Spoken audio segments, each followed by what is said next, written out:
నీ కొరకు క్రీస్తు, నీ కొరకు క్రీస్తు.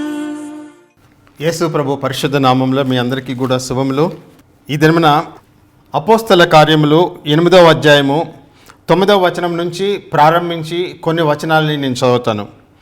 సియోనను ఒక మనుషుడు లోగడ ఆ పట్టణంలో గారడీ చేయుచు తానెవడో ఒక గొప్పవాడని చెప్పుకొనుచు సమరయ జనులను విభ్రాంతిపరచుచుండెను.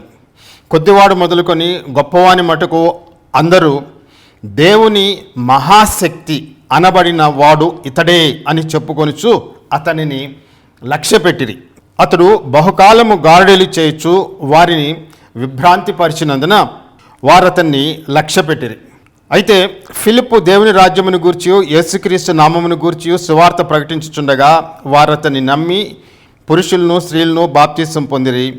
అప్పుడు సీమోను కూడా నమ్మి బాప్తిస్మ పొంది ఫిలిప్పును ఎడబాయకుండి సూచక్రియలను గొప్ప అద్భుతాలను జరుగుట చూచి విభ్రాంతి నందును అని చెప్పి రాయబడింది. మరి ఒకసారి అపోస్తల కార్యములు 13వ అధ్యాయం 6వ వచనం నుంచి, వారు ఆ ద్వీపమంతటా సంచరించి పాపు అను ఊరికి వచ్చినప్పుడు గారడివాడును అబద్ధ ప్రవక్తయునైన బర్యేసు అను ఒక యూదుని చూచిరి.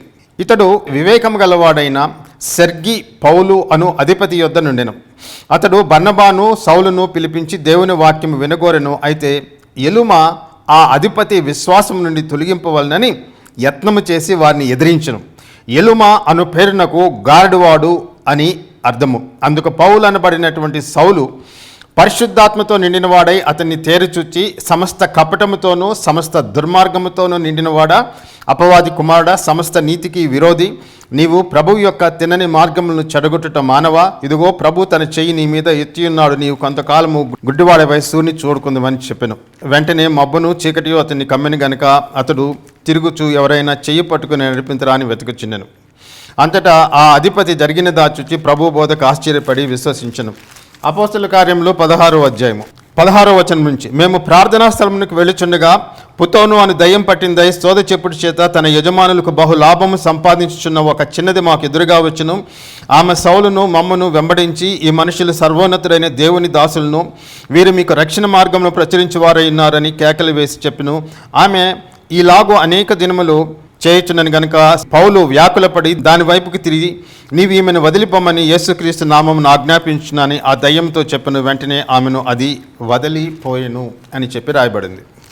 అపోస్తల కార్యములు 19వ అధ్యాయము, విశ్వసించిన వారు అనేకులు వచ్చి తాము చేసిన వాటిని తెలియజేసి ఒప్పుకొని, మరియు మాంత్రిక విద్యను అభ్యసించిన వారు అనేకులు తమ పుస్తకములు తెచ్చి అందరి ఎదుట వాటిని కాల్చివేసిరి. వారు లెక్క చూడగా వాటి 50,000 వెండి రూకలాయను. ఇంత ప్రభావంతో ప్రభు వాక్యము ప్రబలమై వ్యాపించును అని చెప్పి రాయబడింది. ఈ వాక్య భాగాల నుంచి మనము దేని మీద ఫోకస్ పెడతామంటే, మానవాతీతమైనటువంటి ప్రతి శక్తి కూడా దేవుని యొక్క శక్తి కాదు అనేటటువంటి దాని మీద ధ్యానం పెడతాం. నేను అంతకుముందు వాక్య భాగంలో చెప్పినట్లు మానవాతీతమైనటువంటిది అంటే దాని యొక్క అర్థము ఏమిటి అంటే సూపర్ న్యాచురల్ అంటే తెలుగులో మానవాతీతం అని చెప్పి చెప్పుకోవచ్చు. మానవుల శక్తికి, మానవుల యొక్క జ్ఞానానికి, వారి సామర్థ్యాలకి మించినటువంటిది, వారు చేయలేనటువంటిది, వారు సాధించలేనటువంటిది క్రియలు, కార్యాలు, మాటలు, ఇటువంటివి వీటికి సంబంధించి ఇవన్నీ కూడా మానవాతీతమైనటువంటి క్రియలు, కార్యాలు అని చెప్పి చెప్తారు. సూపర్ న్యాచురల్ అంటే అర్థం ఏంటంటే, సూపర్ అంటే అబోవ్ అని అర్థం లాటిన్ భాషలో. న్యాచురల్ అంటే భౌతిక ప్రపంచానికి సంబంధించినటువంటి, ఈ లోకానికి సంబంధించినటువంటి, ప్రకృతికి సంబంధించినటువంటి అర్థం. ఈ ప్రకృతికి పైన ఉండేటటువంటి శక్తి అంటే మనం ఉండేటటువంటి ఈ లోకంలో ఉండేటటువంటి ఈ భౌతిక ప్రపంచానికి, మన అవగాహనకి, మన జ్ఞానానికి, మన శక్తికి మించి పైన ఉండేటటువంటి శక్తి, లేదంటే అక్కడి నుంచి వచ్చినటువంటి క్రియలు అనేటటువంటివి, వాటిని సూపర్ న్యాచురల్ అని చెప్పి మనం అంటాం.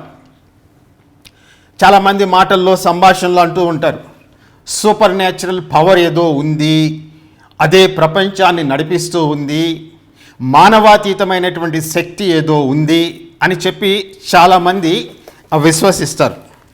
అయితే హేతువాదులు, రేషనలిస్ట్ వీళ్ళు మానవాతీతమైనటువంటి శక్తిని కానీ నేచురల్ ఫెనామినాకి మించి దేన్ని విశ్వసించరు. ఏది జరిగినా ఈ లోకంలో, ఈ పదార్థ ప్రపంచంలో, ఈ మెటీరియల్ వరల్డ్లో ఇవి జరుగుతూ ఉన్నాయి.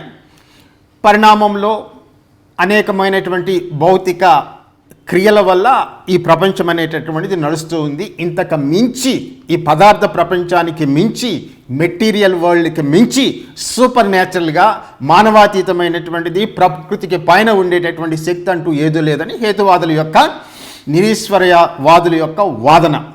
సరే, అది మనము ఈరోజు సబ్జెక్ట్ కాదు. ఈ దినమున మనము మాట్లాడేటటువంటి విషయం ఏమిటి అంటే, సామాన్యంగా సమాజంలో, ఏ సమాజంలో అయినా మానవాతీతమైనటువంటి క్రియ అనేటటువంటిది జరిగినప్పుడు వాళ్ళు ఏమనుకుంటారంటే, ఇది దేవుని దగ్గర నుంచి జరిగినటువంటి క్రియ, దేవుని ప్రేరితమైనటువంటిది, దేవుడు చేస్తే ఈ క్రియ జరిగిందని చెప్పి, ఏదైనా మానవాతీతమైనటువంటి క్రియ జరిగినప్పుడు వాటిని చెప్పేటటువంటి వ్యక్తుల మాటలు జరిగినప్పుడు ఇటువంటి వాటన్నిటినీ వ్యక్తులు చూసి వీరు దేవుని చేత, దేవుని శక్తి చేత నింపబడినటువంటి వారు, దేవుని చేత లేదంటే దేవత చేత ప్రేరేపింపబడినటువంటి వారు అని ఆ వ్యక్తుల మీద, వారి చెప్పేటటువంటి మాటల మీద లక్ష్య పెట్టి వారిని ఆరాధించడం ప్రారంభిస్తారు, వెంబడించడం ప్రారంభిస్తారు, వారిని గురువులుగా భావించడం ప్రారంభిస్తారు. తమ జీవితాల్ని వారి చేతులకు అప్పగించుకొని తమ జీవితాలు వారు చెప్పినటువంటి మాటల చొప్పున, వారు చెప్పేటటువంటి బోధల చొప్పున నడిపించుకునేదానికి తమ జీవితాల్ని ఆ గురువుల చేతికో లేదంటే ఆ మానవాతీతమైనటువంటి క్రియా కార్యము చేసినటువంటి వ్యక్తికో తమ జీవితాలను అప్పగిస్తారు. కుటుంబాలు నమ్ముకుంటూ ఉంటాయి. అటువంటి ఒక సంఘటన ఇక్కడ ఈ సమరయ పట్టణంలో ఒకటి మనము చూస్తూ ఉన్నాం. అక్కడ ఈ ఫిలిప్పు సువార్తని ప్రకటించేదానికి వెళ్ళినప్పుడు ఆ సువార్త ప్రకటన వలన అక్కడ గొప్ప గొప్ప సూచక క్రియలు, శరీర సంబంధమైనటువంటి స్వస్థతలు జరిగినాయి. ఇక ఆత్మ విషయానికి వస్తే సువార్తను విన్నటువంటి వారు ఆ సువార్తను విని యేసు ప్రభు మీద నమ్మకం ఉంచారు. తమ పాపాలను ఒప్పుకొంచు మేము పాపులమని చెప్పి వారు పశ్చాత్తాపడి ఫిలిప్ ఇచ్చేటటువంటి బాప్టిజంలోనికి పాలు పంచుకున్నారు. ఈ విధంగా భౌతికంగా క్రియ జరుగుతూ ఉంది, అంతరంగంలో ఆత్మలో క్రియ జరుగుతూ ఉంది. అనేక మంది యేసు ప్రభు సువార్త వైపు తిరిగి దేవుణ్ణి నమ్ముకుంటూ ఉన్నారు. అటువంటి సందర్భంలో ఆ సమరయ పట్టణంలో సీమోను అనే ఒక గారడీవాడు ఉండేటటువంటి వాడు. ఆ గారడీవాడు వారి మధ్య గొప్ప అద్భుతాలు చేసేటటువంటి వాడు. కొన్ని ఆశ్చర్యకరమైనటువంటి, వారిని విభ్రాంతిపరిచేటటువంటి కొన్ని క్రియలు, కార్యాలు, మాటలు వాడు చెప్పేటటువంటి వాడు, చేసేటటువంటి వాడు. వాడు చేసినటువంటి ఆ క్రియలు, వాడు ఏమి చేశాడో ఇక్కడ బైబిల్లో విపులంగా రాయబడలేదు. కానీ ఆ సమరయ పట్టణంలో ఉండేటటువంటి ప్రజలందరూ కూడా గారడీవాని యొక్క విద్యలు చూసి వాళ్ళు విభ్రాంతి పడ్డారు, ఆశ్చర్యపడ్డారు, వాడి మీద లక్ష్యం ఉంచారు.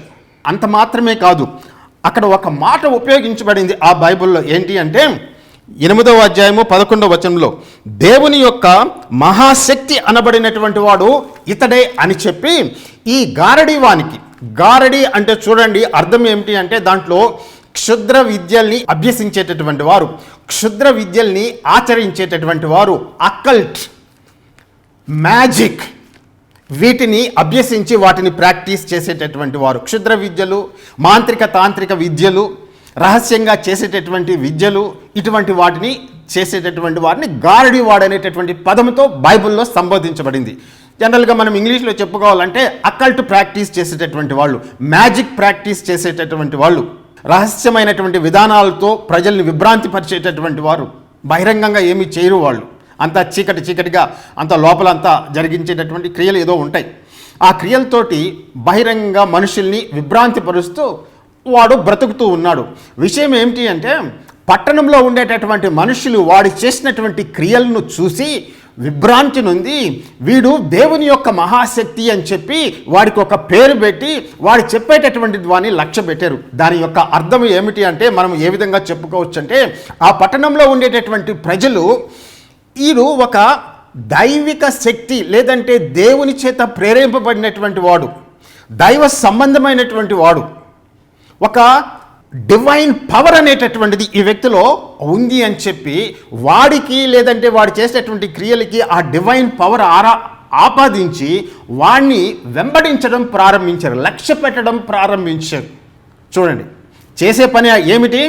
గారడీ విద్య, తాంత్రిక విద్యలు, క్షుద్ర శక్తులు, వాటిని కంట్రోల్ చేయడం, వాటిని ఆవాహన చేయడమో లేదంటే ఇంకా కొన్ని పనులు చేసేటటువంటి వాడు ఏమో ఏం చేస్తారో మనకు తెలియదు, కానీ వాటిని చేసి మనుషుల్ని విభ్రాంతి పెట్టేటటువంటి వాడు. ఈ విభ్రాంతికరమైనటువంటి పనులు వాడు చేసినప్పుడు, ఈ గొప్ప గొప్ప అద్భుత కార్యములు వాడు చేసినప్పుడు ప్రజలు వాడిని లక్ష్య పెట్టారు. ఏమి చేసాడో మనకు తెలియదు, ఎవరినైనా స్వస్థపరిచేయడమో మనకైతే తెలియదు, కానీ ఎటువంటి క్రియలు చేసేవాడో మనకు తెలియదు, కానీ అక్కడ వాడిని లక్ష్య పెట్టి దైవ సంబంధమైనటువంటి వ్యక్తి, he's a great divine power అని చెప్పి వాడికి ఒక బిరుదు ఒకటి ఇచ్చి దేవుని యొక్క మహాశక్తి అని చెప్పి వాడికి పేరు పెట్టారండి. ఆ విధంగా ఆ పట్టణము వాడిని వెంబడిస్తూ ఉంది. మన భాషలో చెప్పుకోవాలంటే ఒక పేరు మోసినటువంటి ప్రఖ్యాతి చెందినటువంటి ఒక మత సంబంధమైనటువంటి గురువు. ఈయనకి చాలామంది అనుచరులు ఉన్నారు. ఈయన చెప్పేటటువంటి మాటల్ని లక్ష్య పెడతారు, వాడిని చూసి భయపడతారు. మన సమకాలీన భాషలో చెప్తూ ఉన్నా, అడపాదడపా ఏమన్నా అద్భుతమైనటువంటి కార్యాలు చేసేటటువంటి వాడేమో, ప్రజలు వాడిని చూసి భయము, భక్తి ఇటువంటివన్నీ. ఒక గురువు అనేటటువంటి వాడు అక్కడ ఏర్పడ్డాడండి. చూడండి, దేన్ని ఆధారంగా చేసుకుని క్షుద్ర శక్తులు, తాంత్రిక శక్తులు, మంత్రాలు, వీటిని ఆధారంగా చేసుకుని ఇన్కాంటేషన్స్ అంటాం ఇంగ్లీష్లో, మంత్రోచ్చారణ అంటాం. ఆ విధంగా చేస్తూ తర్వాత వచ్చి మూలికలతోటి ఇటువంటి వాటితోటి ప్రయోగాలు చేస్తూ మనుషుల్ని ఏదన్నా అడపాదడపా ఏమన్నా స్వస్థపరచడం మనకు తెలియదు, కానీ ఇటువంటివన్నీ చేస్తూ ఉంటే ప్రజలు వాడిని దేవునికి సంబంధించినటువంటి వ్యక్తిగా, వీడు చేసేటటువంటి క్రియలు మానవాతీతమైనటువంటి క్రియలుగా భావించి ఆ పట్టణంలో ఒక పేరు మోసినటువంటి గురువుగా వాడిని భావించి వాడిని లక్ష్య పెట్టేటటువంటి వారు. చిన్న మానవాతీతమైనటువంటి ఏదైనా కనిపిస్తే వెంటనే మానవుల యొక్క స్వభావం ఏంటంటే ఇదేదో దేవుడు చేసినటువంటి కార్యం అంటారు. ఒక విషయాన్ని నేను మీకు మళ్ళీ జ్ఞాపకం చేశాను, అంతకుముందు మెసేజ్లు చెప్పాను, మళ్ళీ నేను రిపీట్ చేస్తాను. ఏమిటి అంటే, మానవాతీతమైనటువంటి శక్తి అనేటటువంటిది, శక్తులు అనేటటువంటివి, ప్రక్రియ అనేటటువంటిది, వారు పలికేటటువంటి మాటలు అనేటటువంటివి, అవి జరగడం అనేటటువంటిది ఎప్పుడు కూడా, ప్రతిసారి కూడా అటువంటిది జరిగినప్పుడు, అటువంటిది కనిపించినప్పుడు దేవుని వలన మాత్రమే జరిగింది అని చెప్పి మనం ఎట్టి పరిస్థితుల్లో నిర్ధారణ చేసుకునేటటువంటి దానికి లేదు. ఒక మానవాతీతమైనటువంటి సంఘటన, ప్రకృతికి మన మానవ మేధస్సుకి అందనటువంటి ఒక సంఘటన, మన శక్తికి మించినటువంటి ఒక సంఘటన ఏదైనా చేశారనుకోండి, దాన్ని చూసి వెంటనే మనము ఇది దేవుని సంబంధమైనటువంటి క్రియ, ఈ వ్యక్తి దేవునికి సంబంధించినటువంటి వాడు, ఈయన పెద్ద మహా గురువు, ఈయన్ని వెంబడించాలని చెప్పి వెంబడించడం అనేటటువంటిది చాలా అవివేకమైనటువంటి పని. అవివేకం కంటే ఇంకా పెద్ద పదం ఉపయోగించవచ్చు. వారిని నమ్మినప్పుడు, ఈ గురువుల్ని నమ్మినప్పుడు మనుషులు ఏం చేస్తారంటే మొత్తము వాళ్ళకే సమర్పించుకుంటారు. వీరితో పాటు కుటుంబాలు పోయి ఆ గురువుని వెంబడిస్తూ ఉంటాయి. గాడివాడైనటువంటి సీమోను పరిస్థితి కూడా అదే. ఆ పట్టణంలో అనేక మంది వాడిని లక్ష్య పెడుతున్నారు, గౌరవిస్తున్నారు, వాడిని చూసి భయపడుతూ ఉన్నారు. వాడు చేసేటటువంటి క్రియలను చూసి మనం ఏమి చెప్తూ ఉన్నామంటే, ప్రతి మానవాతీతమైనటువంటి క్రియ దేవుని దగ్గర నుంచి వచ్చినటువంటిది కాదు. ఒక డిఫరెన్సియేషన్ అనేటటువంటిది మనం చేయాలి. ఈ లోకంలో, ఈ ప్రపంచంలో మానవాతీతమైనటువంటి క్రియలు చేయగలిగినటువంటి వాళ్ళు రెండు వర్గాలు ఉన్నాయి. ఒకటి ఏమిటి అంటే దేవుడు మానవ మేధస్సుకి మించినటువంటి అనేకమైనటువంటి అద్భుత కార్యాలు, ఆశ్చర్య కార్యాలు చేసేటటువంటి వాడు. He is above nature. ప్రకృతికి పైన ఉండేటటువంటి వాడు. ప్రకృతి చేత, దాని యొక్క నియమాల చేత ఆయన బంధింపబడి ఉండడు. ఆయన మాట పలికితే అది ప్రకృతికి వ్యతిరేకంగా ఉన్నా, ప్రకృతి నియమాలకి వ్యతిరేకంగా ఉన్నా ఆయన పలికినటువంటి మాట నెరవేరుతుంది. ఆయన ప్రకృతి యొక్క నియమాల్ని అధిగమించి దాటి సూచక్రియలు, మహత్కార్యములు, అద్భుతములు ఆయన చేయగలిగినటువంటి వాడు. ఎటువంటి కార్యాలు చేయగలిగినటువంటి వాడు అంటే, మీరు పాత నిబంధన గ్రంథంలోకి వెళ్తే యెహోవా దేవుడు చేసినటువంటి సూచక క్రియల్ని, అద్భుతాలని, ఆశ్చర్య కార్యాలని మీరు చూడండి.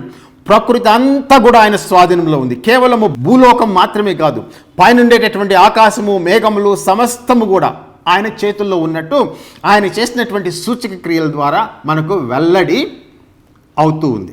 దేవుని కార్యాలంటే ఈ విధంగా ఉంటాయి. ప్రకృతి మీద సంపూర్ణమైనటువంటి అధికారాన్ని దేవుడు కలిగి ఉంటాడు. ఆయన కొన్నిసార్లు ప్రకృతి యొక్క నియమాల్ని అధిగమించి ఆయన కొన్ని సూచక్రియలు, మహత్కార్యాలు భూలోకంలో మానవుల మధ్య తన పిల్లల కోసం చేస్తాడు, చేసినట్లు బైబిల్లో ఉంది. అదే సమయంలో ఇంకొక శక్తి, దైవ సంబంధమైనటువంటి శక్తి కానటువంటిది, దేవుడితో సంబంధం లేనటువంటిది, సాతాను సంబంధమైనటువంటిది, దేవునికి వ్యతిరేకంగా పోరాడేటటువంటి, దేవుని యొక్క ఉద్దేశాలకి వ్యతిరేకంగా ఉండేటటువంటి, మానవుల్ని దేవుని దగ్గరికి రానియకుండా, వారు రక్షణ పొందకుండా, వారు వెలుగులోనికి రాకుండా, వారు సత్యంలోనికి రాకుండా, వారు జీవంలోనికి రాకుండా అడ్డగించేటటువంటి చీకటి సంబంధమైనటువంటి సాతాను శక్తి కూడా ఉంది. ఆ సాతానికి అనుచరులు ఉన్నారు, పరివారం ఉంది. ఆ సాతాను యొక్క మాటల్ని వెంబడించేటటువంటి వారు, అనుసరించేటటువంటి వారు, సాతాను యొక్క క్రియల్ని, విద్యని అభ్యసించేటటువంటి వారు కూడా ఉన్నారు. మోషే ఫరో ముందు నిలబడినప్పుడు ఆయన తన కర్రని ఫరో ముందు ఆయన వేసినప్పుడు జరిగింది ఏంటి? ఆ కర్ర పాముగా మారిందని చెప్పి రాయబడింది. తర్వాత ఫరో దగ్గర ఉండేటటువంటి మంత్రగాళ్ళు వచ్చారు. ఆ మంత్రగాళ్ళు వచ్చి ఏం చేశారు? తమ కర్రల్ని అక్కడ పడేశారు. అవి కూడా పాములైనాయి.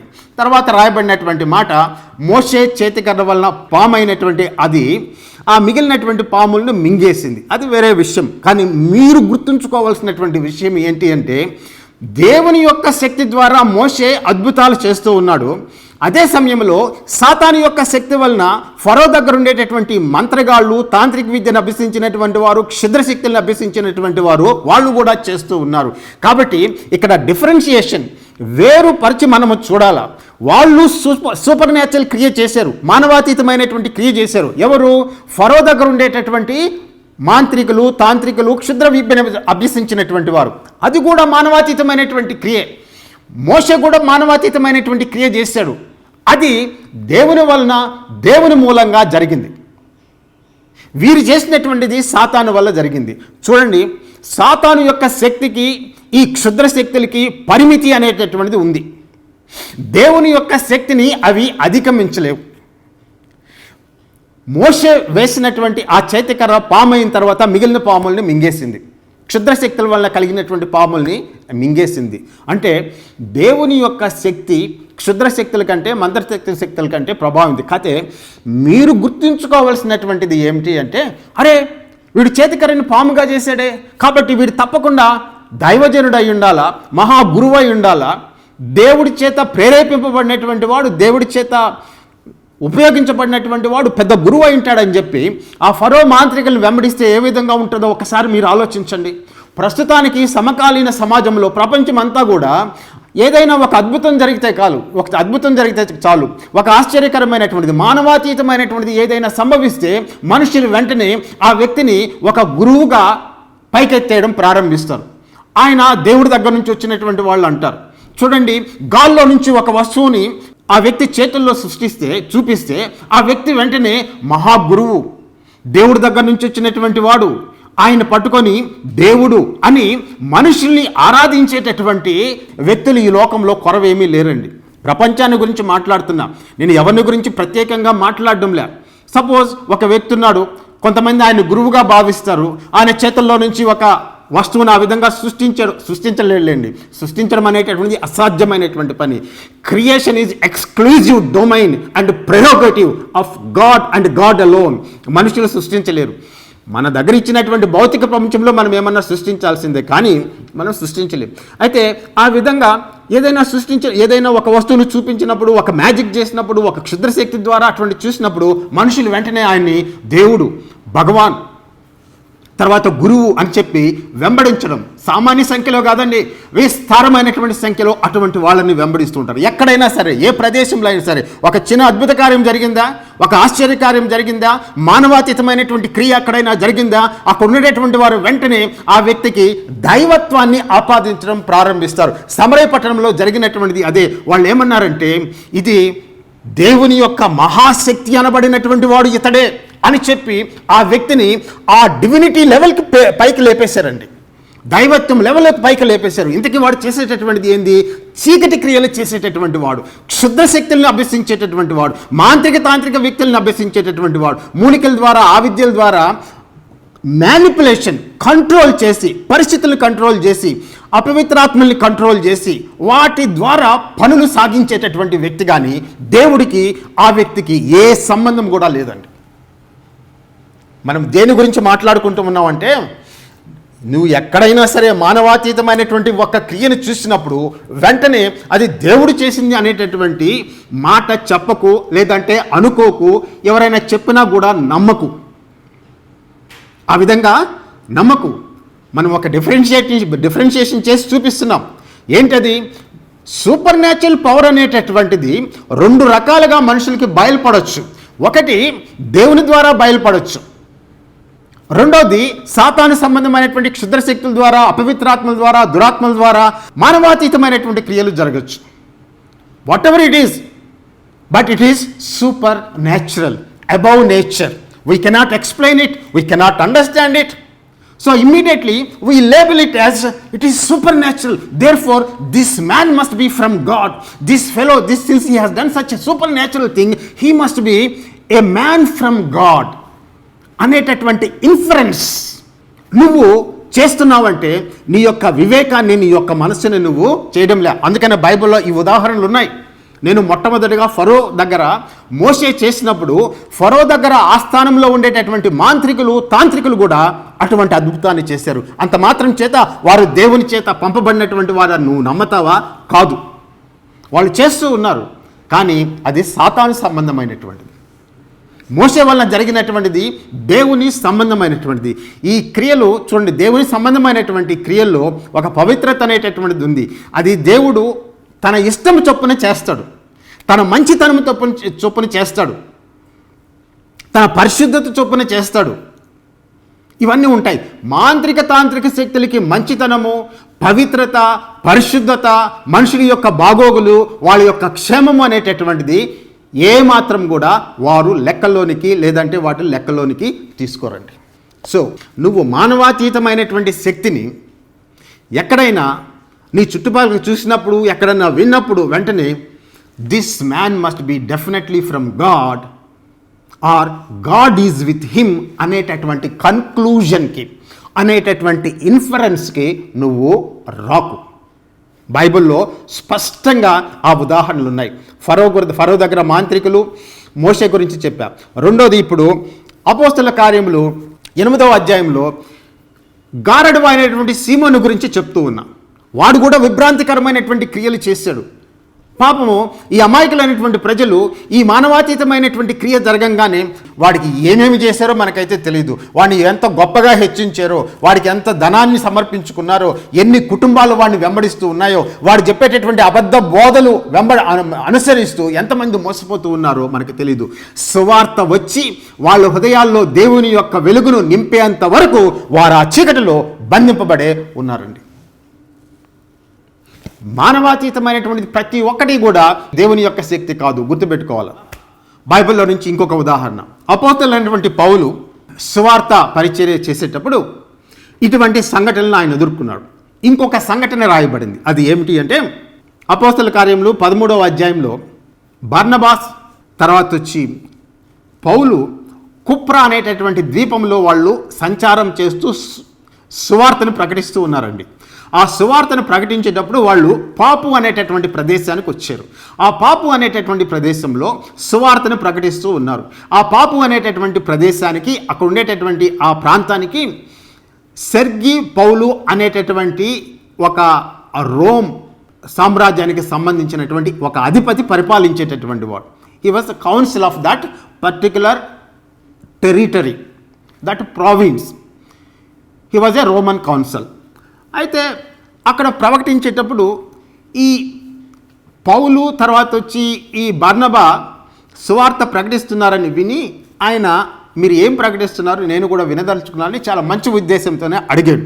వాళ్ళు ప్రకటించడం ప్రారంభిస్తే ఈ సెర్గి పౌలు యొక్క ఆస్థానంలో ఒక వ్యక్తి బర్ యేసు అనేటటువంటి వ్యక్తి ఉన్నాడు. ఈ వ్యక్తి ఎవరు అంటే గారడీవాడు, ఎలుమా అని ఇంకొక పేరు కూడా ఉంది. గారడివాడు అని అర్థం. అంటే సేమ్ థింగ్. ఇప్పుడు మనం ఇందాక గారడివాడైనటువంటి సీమోన్ గురించి చెప్పుకున్నాం కదా, అదే విద్యని ఇతను ప్రదర్శిస్తూ ఉన్నాడు, ఆచరిస్తూ ఉన్నాడు. తర్వాత ఇతను అబద్ధపు ప్రవక్త కూడా. ఇతను యూదుడయ్యుండి కూడా నిజమైనటువంటి దేవుణ్ణి వదిలేసి ఇదిగో ఈ క్షుద్ర విద్యల్ని అభ్యసిస్తూ ఈ అధిపతి యొక్క పంచన చేరి ఆయన ప్రాపు కోసం ప్రయత్నిస్తూ తన స్వాధీనంలో పెట్టుకొని ఉన్నాడు. అంటే సలహాలు ఇస్తుంటాడు, సూచనలు ఇస్తుంటాడు. అయ్యా నువ్వు ఇది చేయకు, ఏదైనా ప్రమాదం జరగచ్చు, ఇదిగో పరిస్థితులు ఈ వ్యతిరేకంగా ఉన్నాయి, ఇదిగో ఫలాని దేవత ఈ విధంగా చెప్తుంది, ఫలాని దేవుడు ఈ విధంగా చెప్తుంది. ఎట్లా చేసేటటువంటి వాళ్ళే ఆ వ్యక్తిని తన స్వాధీనంలో పెట్టుకున్నాడు. ఆయన సువార్త వినాలయా ఏం చెప్తున్నారు అని చెప్పి పౌలుని తర్వాత వచ్చి బార్నబాని అడిగినప్పుడు వాళ్ళు చెప్పడం ప్రారంభిస్తే ఈ వ్యక్తి వ్యతిరేకించాడు. అప్పుడు సౌలు వాడి వైపు చూసి ఏమన్నాడంటే, సమస్తమైనటువంటి దేవుని నీతికి విరోధమైనటువంటి వాడా, సాతాను సంబంధమైనటువంటి వాడా, దేవుని క్రియల్ని అడ్డగించడం మానవా అని చెప్పి ఏమంటాడంటే కొంతకాలం వరకు నువ్వు సూర్యుని చూడవన్నాడు. ఆ క్షణం నుంచి వాడికి గుడ్డితనం వచ్చింది. కొంతకాలం వరకు ఆ వ్యక్తి గుడ్డితనంతో బాధపడ్డాడు. అంటే దేవుని యొక్క శక్తి అక్కడ బయలుపరచబడింది. విషయం ఏమిటి అంటే అండి, ఆ కాలంలో మానవాతీతమైనటువంటి క్రియలు చేస్తూ క్షుద్ర శక్తుల ద్వారా, మంత్రశక్తుల ద్వారా, తాంత్రిక శక్తుల ద్వారా, ఇన్కాంటేషన్స్ ద్వారా, మంత్రాలు అనేక రకాలుగా మనుష్యులని, రాజులని స్వాధీనంలో పెట్టుకొని నడిపించినటువంటి వారు అనేక మంది ఉన్నారండి. ఆ సమాజంలో వారిని మనుషులు, ఈ రాజులు, ఈ అధిపతులు వీళ్ళందరూ కూడా దేవుని సంబంధమైనటువంటి వ్యక్తిగా చూసేటటువంటి వారు. ఎందుకు అంటే కారణం ఏమిటి అంటేనండి, ఈ సామాన్యమైనటువంటి ప్రజలకి అంటే దేవుని యొక్క వాక్యాన్ని గురించినటువంటి ప్రత్యక్షత, దేవుని యొక్క ప్రత్యక్షత, వాక్య ప్రత్యక్షత అనేటటువంటిది వాళ్ళ దగ్గర లేకపోవడం వలన మానవాతీతమైన ప్రతి ఒక్కటి కూడా దేవుని సంబంధమైనదే అనేటటువంటి ఇన్ఫ్లుయెన్స్ అనేటటువంటి తాత్పర్యంలోనికి వాళ్ళు వచ్చేటటువంటి వాళ్ళు. ఎంత ప్రమాదకరమైనటువంటిదో చూడండి. పాపు అనేటటువంటి ప్రదేశంలో ఈ ఎలుమా అనేటటువంటి వాడు, బర్ యేసు అనేటటువంటి వాడు ఇదిగో అక్కడ తిష్ట వేసుకొని కూర్చొని అధిపతిని, మనుషుల్ని మోసగిస్తూ ఉన్నాడండి. సువార్త వచ్చినప్పుడు అసలు వాడి యొక్క నిజమైనటువంటి స్వరూపం అనేటటువంటిది బయలుపడింది.